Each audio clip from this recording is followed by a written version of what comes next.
अस्सलाम वालेकुम रहमतुल्लाहि व बरकातुहू। वालेकुम अस्सलाम व रहमतुल्लाहि व बरकातुहू। जनाब, क्या मैं आपसे एक इस्लामी सवाल कर सकता हूँ? इंशाअल्लाह जरूर।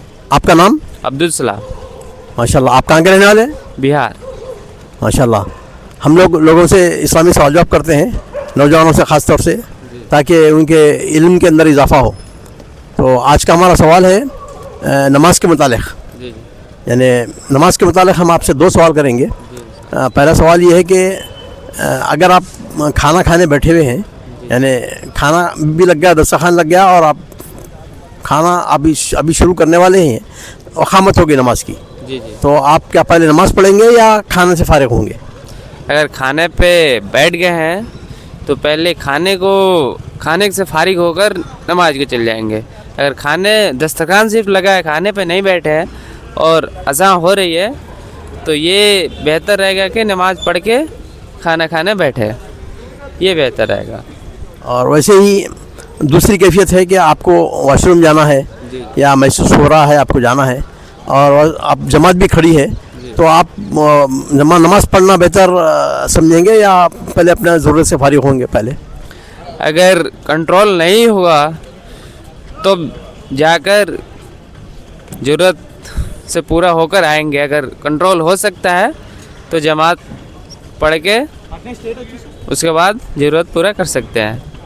माशाल्लाह। नबी करीम सल्लल्लाहु अलैहि वसल्लम की हदीस है कि ला सलाता बिहदरति ताम वला युदाफिउ अनिल अखबसान, यानी नमाज उस हालत में नहीं पढ़ना चाहिए जब आदमी को किसी चीज़ को रोक कर, अपनी ज़रूरियात को रोक कर, जैसा कि ज़रूरत को जाना है, वाशरूम को जाना है, रोक कर आप नमाज नहीं पढ़ना है। क्योंकि आदमी रोक कर नमाज पढ़ेगा अगर, तो पूरा फोकस नहीं कर सकेगा अल्लाह ताला की इबादत में, और जो है ना खुशू खुजू से नमाज नहीं हो सकेगी उसकी, तो मना किए हैं। और खाना भी वैसे ही है, अगर आप दस्तरखान लग गया और आपको भूख भी है और आप नमाज़ पढ़ना चाह रहे हैं, तो पहले हुक्म ये है कि पहले खाना खा ले, उसके बाद में नमाज़ पढ़े। इसलिए कि जब आदमी नमाज के लिए ठहर जाएगा तो उसका वसवसा आएगा उसको कि भाई क्या पका है, कैसा है, क्या है, वो वसवसा उसको। तो बेहतर ये है कि आदमी पहले खाना खाए और अपनी ज़रूरत को पूरा करे, उसके बाद में नमाज़ पढ़े। तो माशाल्लाह, जज़ाकल्लाह खैर, आपने सही कहा, माशाल्लाह। अस्सलाम वालेकुम रहमतुल्लाहि व बरकातुहू। वालेकुम सलाम रहमतुल्लाहि व बरकातुहू। जनाब, क्या मैं आपसे एक इस्लामी सवाल कर सकता हूँ? जी हाँ, करिए। आपका नाम? मोहम्मद अनवर। माशाल्लाह। आप कहाँ के रहने वाले हैं? इधर शमशाबाद के आगे।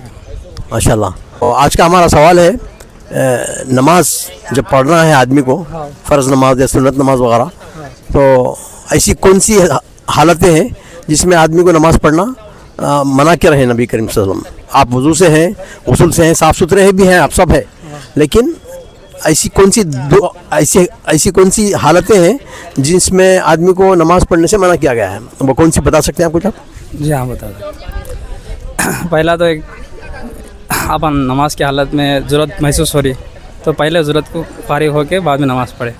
फिर दूसरा ये है कि और खाने की भूख लग रही है, अपन को खाना इंतज़ार कर रहा है, तो पहले खाना खा लेना चाहिए। क्योंकि अपन के जहन में पूरा क्या खाने के माइंड में रहेंगे, नमाज सही नहीं होगी।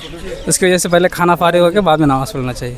अब जैसा कि ज़रूरत का भी जो है ना, तो पहले ज़रूरत से फारिग होते इत्मीनान से नमाज़ पढ़ सकते हैं अपन। दिमाग पूरा अपन का तवज्जो पूरा नमाज में रहेगा, तवज्जो के साथ नमाज़ पढ़ेंगे तो नमाज़ कबूल होगी। अपन माइंड एक जगह रख के नमाज एक जगह पढ़ेंगे तो नमाज नहीं होगी। माशाल्लाह, आपका जवाब बड़ा सही है।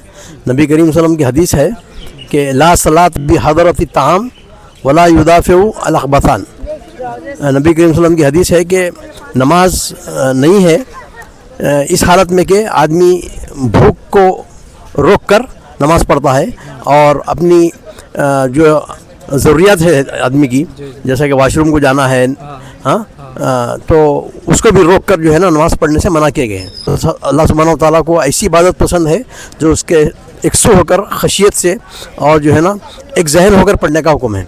तो माशाल्लाह, आपका जवाब बड़ा सही है, माशाल्लाह, जज़ाकल्लाह खैर।